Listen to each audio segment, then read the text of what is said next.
I never thought that money would be the root of betrayal in my family. Maybe I was naive, or maybe I just wanted to believe that blood truly meant something. That love wasn't measured in square footage, marble countertops, or the price tag of a house that overlooked the water. When I signed the papers for the Lakehouse, a beautiful $515,000 piece of peace and freedom, it felt like I was finally building something that was mine. Something separate from all the guilt and manipulation that had followed me since childhood. I didn't grow up with much. My parents always reminded me of the sacrifices they made, the jobs they worked, the bills they paid, as if I owed them my future. And for years I believed them. I bent my back trying to earn their approval, trying to be the daughter who could somehow repay debts that were never mine to begin with. When I unlocked the door to the Lakehouse for the very first time, the air smelled like new paint and possibility. The wide windows opened out to the lake, where the water shimmered silver in the late afternoon light. For once, silence was mine. No one yelling, no one demanding, no one trying to guilt me into decisions that chipped away at my sanity. Just me, my keys, and the future I had worked like hell to secure. It was supposed to be my sanctuary, but now, when I look back, it feels like that was the first domino. Because the moment I let anyone know about it, it wasn't mine anymore. Not really that I should have known when my mother's voice tightened on the phone the day I told her. "A lake house," she said. Her words laced with that sharp edge she always hid behind fake sweetness. Wow. That's a lot. You must be doing better than we thought." I brushed it off, told myself she was just surprised, maybe even proud. But deep down I felt the undercurrent, the way her tone shifted into something calculating, as if she were already tallying what part of it could belong to her. The real trouble started with my sister, Hannah. She's younger by 3 years, always the golden child. She was the one my parents coddled, the one they defended no matter what, while I had to claw and fight for every ounce of recognition. Hannah had a way of twisting stories so she was the victim and I was the villain. And my parents believed every word, because believing her meant they could avoid seeing how deeply unfair they were to me. When Hannah first saw the Lakehouse, she made a joke that didn't feel like a joke at all. "Oh my God, this place is perfect. You know, Mom and Dad should just move in here when they retire. They'd love it." She laughed, but I saw the way her eyes flickered, the way she glanced at me to gauge my reaction. I forced a laugh too, though my stomach turned cold. It didn't take long for the suggestion to become something else. A few weeks later, my parents came to visit. They walked through the rooms slowly, commenting on the space, the light, the size of the guest bedrooms. My dad ran his hand over the kitchen island as if testing it for himself, and my mom opened closets like she was already planning where to put her clothes. I told myself they were just curious, but then my mom looked at me with that faux sincere smile she used when she was about to bulldoze me. "You know, honey, this place is too big for just you. We've been thinking maybe when we retire we could move in. Just makes sense. Families should stick together." I remember laughing, not because it was funny but because I couldn't believe she was serious. "You're joking, right?" I asked. But she wasn't. They both stared at me as if I was being ridiculous for not agreeing on the spot. My dad even added, "It's not like you'd even notice us. We'd help out, keep you company.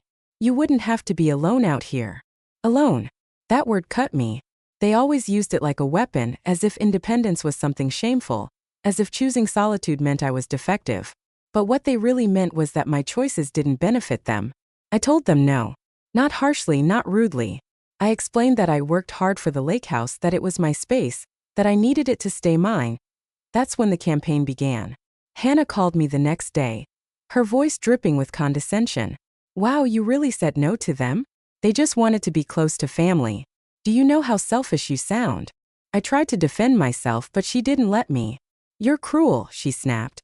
"They gave up everything for us, and this is how you repay them? You'd rather let them rot in that tiny house in the suburbs than share this mansion with them." Mansion. That's what she called it, though it wasn't. But words were Hannah's favorite weapon. She exaggerated, twisted, and manipulated until anyone who listened was on her side. Within weeks, the narrative had spread through our extended family. I was cruel. I was ungrateful. I was the selfish daughter who didn't care about her aging parents. Every time my phone buzzed with a text or call, I felt my chest tighten. I stopped answering. The silence that I had once cherished in my Lakehouse now felt suffocating.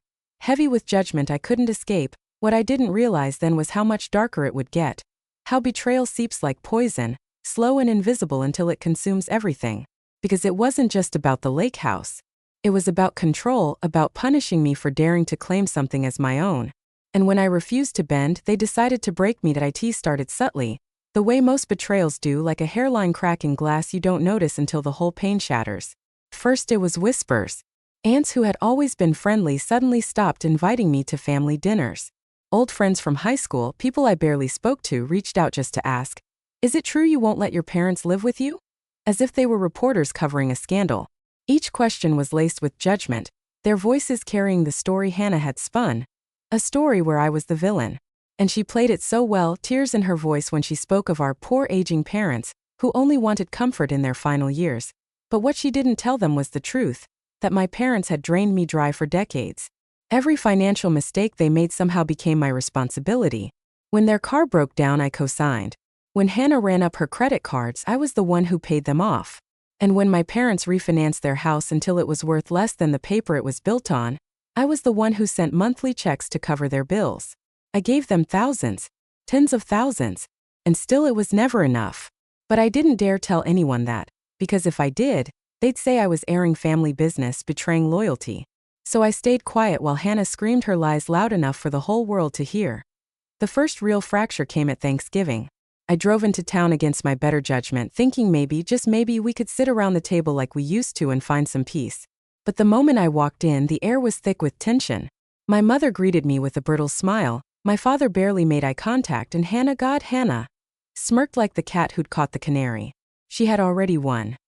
Dinner was unbearable. Every conversation turned into a barb aimed at me. "It must be nice to have so much space," my uncle said. "A whole house by the lake all for yourself. Seems lonely though." My mom chimed in with, "Well, we offered to keep her company, but she made it clear she'd rather be alone." Then Hannah, with her perfectly rehearsed sigh, added, "I just don't get it. Family should come first. If I had that kind of home, I'd open it up in a heartbeat." Everyone nodded, their eyes flicking toward me like knives. I wanted to scream. I wanted to tell them everything, about the money, the manipulation, the endless sacrifices, but I couldn't. The words stuck in my throat. So I ate in silence while they carved me open with their judgment. After that night, I stopped going to family events. The isolation grew, but so did my anger. My parents didn't just want a place to stay. They wanted ownership, control, to plant their flag in the life I built so they could claim it as theirs. The worst part was realizing they had promised Hannah something. I found out one night when she slipped during a phone call, gloating about how mom and dad would move into my place soon enough, and then it would all be handled. When I pressed her, she snapped, "Oh, don't act stupid. They don't want to waste money on retirement homes. They've already said they'll move into your Lakehouse. It's practically settled." Practically settled. As if my refusal meant nothing. As if my voice had no weight in my own home. That's when the fear started. Not just fear of being judged, but fear that they would find a way to force my hand. I began to notice strange things. Mail arriving in their names at my address. Calls from utility companies about changes to the account that I hadn't authorized. One afternoon, I came home to find my mother's favorite vase sitting on my kitchen counter. Even though I never let her bring anything into my house. She'd been there alone without asking. I changed the locks, but the chill never left me. I realized they weren't just pushing, they were infiltrating. Testing boundaries. Waiting for me to break. The breaking came sooner than I expected. Work became unbearable. I couldn't focus, couldn't sleep. My boss pulled me aside one afternoon and asked if something was wrong because my performance was slipping. How could I explain that my family was circling me like vultures, that my own parents had turned me into their enemy? At night, I lay awake staring at the ceiling, replaying every word Hannah had thrown at me. Every cold glance from my father, every manipulative smile from my mother. It all twisted together until I couldn't tell if I was losing them or losing myself. The final straw was when my parents showed up unannounced, suitcases in hand. I opened the door, stunned, and my mother breezed past me as if she already owned the place. "We've decided it's time," she said, dropping her bag in the hallway. My dad followed, setting his suitcase by the stairs, looking at me like I was a disobedient child. "You'll see this is for the best," he muttered. My pulse thundered in my ears. For a second I couldn't move, couldn't breathe. They had really done it. They had come to take over my home. I snapped. I grabbed their bags, shoved them out the door and screamed, "Get out! You are not welcome here." My voice cracked, but it carried more fury than I'd ever unleashed in my life. My mother's face twisted with outrage, my father's with disappointment. And Hannah, who had apparently driven them, sat in her car at the end of the driveway with a smug little grin, watching the show unfold. When the door slammed shut behind them, I collapsed to the floor, sobbing, shaking so hard my teeth rattled. That night, the phone calls started. Endless, vicious voicemails from Hannah and my parents, calling me ungrateful, cruel, heartless. I deleted them, but the words clung to me. The next morning, I found hateful messages on Facebook from relatives I hadn't spoken to in years. They all believed Hannah's version of the story. My reputation, my peace, my family, it was all gone. They had destroyed me, and they knew it. But here's the thing about breaking a woman down to nothing. Sometimes all you do is carve out space for something else to grow. Something darker. That night, as I stared out at the lake with tears dried on my cheeks and rage boiling in my chest, I realized I had nothing left to lose. And when you strip someone of everything, what's left is dangerous. Because I wasn't going to cry anymore. I wasn't going to beg for their approval, I was going to make them pay. Did I wipe the lake water from my palms and let the cold seep into my bones until the panic quieted into something narrower and keener? Focus. Rage is loud. Focus is quiet. The difference, I would learn, is the difference between a scream and a carefully placed blow. I needed to think like a chess player, not a cornered animal. If I let them see my fury, they would use it to prove I was unstable. If I let them smell fear, they'd move in for the kill. So I sat down at the kitchen table, the one that had been my anchor for months, and I made a list. Not a shopping list, not a plea. A plan. First, I cataloged everything they had taken from me already. My peace, my reputation, the illusion of belonging. Then I wrote down what they had that could be struck: money, positions, people who mattered to them. Their lies were woven into their social circle and family. That was fragile. My parents still had pride, community standing, and neighbors who liked to whisper about the sweet, devoted couple. Hannah had a professional image she guarded, a boyfriend with a local political connection, a job that required clean references. These were not physical targets I could smash, but they were scalar, vulnerable. One well-placed truth could topple a whole persona. I started small, as any careful person plotting retribution should. Revenge in movies is all grand gestures and dramatic explosions. Real revenge is a grind.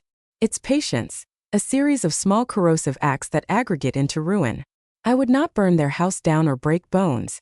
I would peel back the layers of their reputations and show the rot beneath. I would make people who depended on them, friends, neighbors, employers, see them for what they were. I would be surgical. The first step was evidence. Stories without receipts are gossip. I opened the safe, took out old bank statements, copies of transfers, the emails where my mother had begged for money, the times my father had signed me up as a guarantor.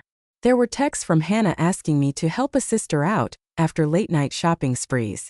I had receipts for the loans I'd given, the co-signed loans, the checks I'd written in a haze of misplaced duty.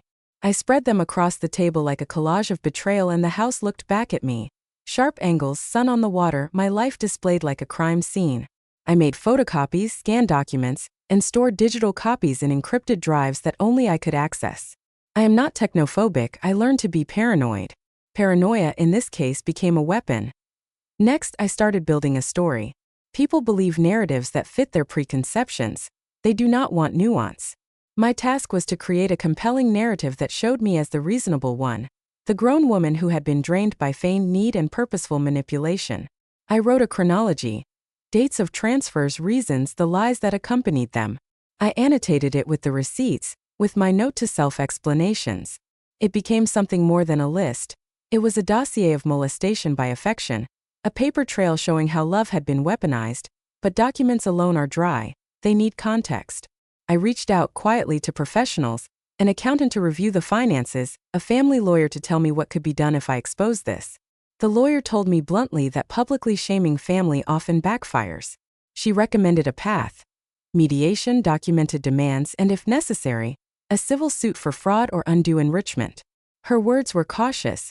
The quiet part of her mouth said, "This will be messy." Messy was exactly what I wanted. I wasn't looking for a quiet negotiation. I wanted accountability that would ripple into the world my family moved in. Public accountability required careful timing. If I moved too quickly, they'd scream and gather sympathy. If I waited too long, the emotional momentum could fade. I watched them the way a hunter watches the wind. Hannah continued her performances, charity brunches, that perfect Instagram feed full of soft-focus family photos and hashtags about family first. My parents continued to host neighborhood tea parties, to sit on the porch and talk about the difficulties of aging. They talked about me, always me, in bland, sorrowful tones. I started attending my parents' neighborhood events, incognito at first, listening rather than speaking. It was amazing how easily people accepted half-truths. They wanted to believe the simpler story, that the daughter had refused her parents in their hour of need. I took mental notes the same way I had catalog papers. The most dangerous player, of course, was Hannah. She fed people her script with the ease of someone who lived in a story that always benefited her. Her arrogance would be her undoing. Arrogance gives you patterns you can map. She took calls in coffee shops. She let her guard drop when she believed herself safe. I started leaving little things, evidence of her calls, notes hinting at financial demands, where others would find them. Not forged evidence but breadcrumbs. A credit card receipt smudged with her lipstick, a parking ticket from a place she'd never mention, a casual mention to a mutual friend about how expensive it was to help mom and dad. People love scandal. They assembled the parts and did my work for me. There were nights when I nearly cracked, when anger felt like liquid in my veins and I imagined other darker paths. I pictured scenes of confrontation where things turned ugly. Objects thrown, screams, restraining orders. But those were fantasies of heat. In the cold light, I saw how quickly anger could ruin me too. So I kept my methods cold and my interactions colder. When my mother emailed me pleadingly, I replied with a single line. Document the dates and amounts you expect me to help with. I will review them. That sentence acted like both a brick wall and a scalpel. It forced them to formalize what had always been whispered and assumed. When they refused, I had proof of avoidance. When they complied and sent documents, they proved their expectations. At work, I played a careful game. I couldn't afford to lose my job. My livelihood was the backbone of the life they were trying to steal. I smiled, completed reports, and kept my colleagues at arm's length. I made friends with Mark from IT, one of the few people I trusted enough to give the broad strokes of my story, without begging for pity. He became an unsung ally, teaching me how to set up encrypted storage and how to verify the authenticity of emails and bank transfers. He didn't want to be involved, but when I told him what had happened, the co-signing the unpaid debts, his face hardened and he said, "No one should be able to do that to you. We'll document it." It felt like the first time someone on the outside saw what was happening to me with clear eyes. That was valuable. Outside validation is currency in family warfare. Slowly, deliberately, I planted the seeds that would become the mess they couldn't clean up. I sent the dossier to a trusted cousin who had always been fair-minded and had influence at the family gatherings. Not a scorched earth message but a plea. You deserve the truth about what's been happening. Please read this. He read it. He called me the next day and for the first time in months, I heard human sympathy unfiltered by performance. This explains a lot, he said. I hate that she made you the villain. He promised to stay neutral at family meetings and, more importantly, to encourage others to ask for facts before attacking. That was a small, crucial win. Still, the best strikes were the quiet ones that made their lives inconvenient.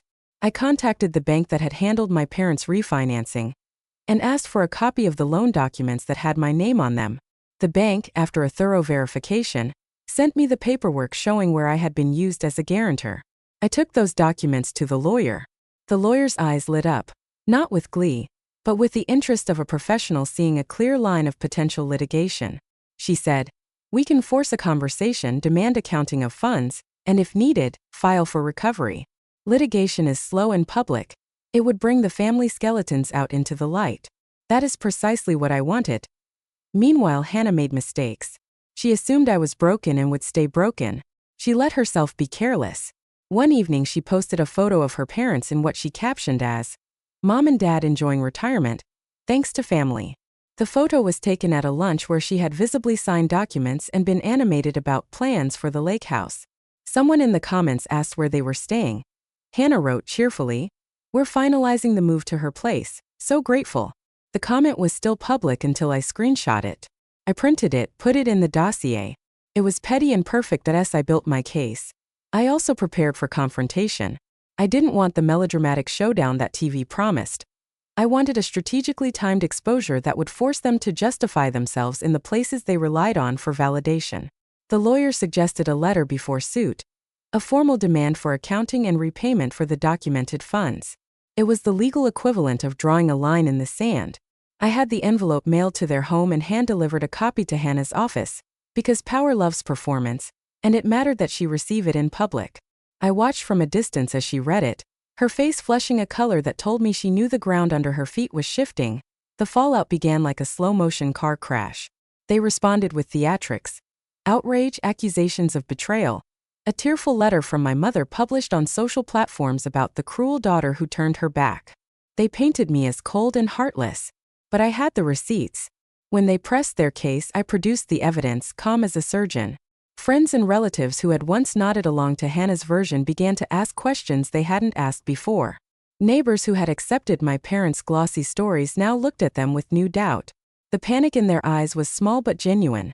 This was not a family drama they could stage manage. There were setbacks. A jury of relatives isn't always rational. Some people chose blind loyalty. A few accused me of grandstanding for money. I expected that. What I hadn't expected was the way some of the neighborhood women, the ones who had once nodded with my mother over tea, began to quietly withdraw invitations to the parents. Social capital is fragile. When it's gone, it rarely comes back. The parents tried to repair it, but their explanations were ham-handed and defensive. The more they defended themselves, the worse they looked. Hannah lashed out with threats, petty legal maneuvers, and lies, but the paper trail kept swallowing them whole. She demanded privacy. I insisted on transparency, and the law tends to favor evidence. Her boyfriend's political connections contacted me with a veiled warning. Keep this quiet, they said. I refused to be intimidated. I had nothing to hide but everything to reclaim. What I learned through it all was that revenge is not a single act. It is 1,000 small, precise adjustments that tilt the world back toward equilibrium. It is documentation, allies, timing, and a commitment to truth. It is holding up a mirror until the ones who deceive cannot stand their own reflections. And when the first public cracks showed in their armor, when a family friend stopped by to ask why they had never mentioned the loans, when a school board member who knew Hannah from PTA quietly unliked her smiling posts, I felt something like relief. Not the sweet vindication of a final blow, but the pragmatic satisfaction of strategy working. I also learned that revenge changes you. The woman who sits at the kitchen table drafting a dossier is not the same woman who watched a photo of her parents go viral with a fabricated caption. The edges sharpen. The sense of safety I had clung to before vanished, replaced by a clarity I could not unsee. But still, for the first time since they had arrived, I slept. The sleep was shallow and brittle, but it was mine, and then came the night that would shift everything in ways I hadn't planned. A late call, a sped-up heartbeat, and a decision that would push the story from legal maneuvering into raw confrontation. But that, like every good turn in a long game, required patience. I closed my laptop, folded up the documents, and looked out at the lake, at the moon cutting a silver line over water. The reflection looked like a promise and a warning. The next move would be critical.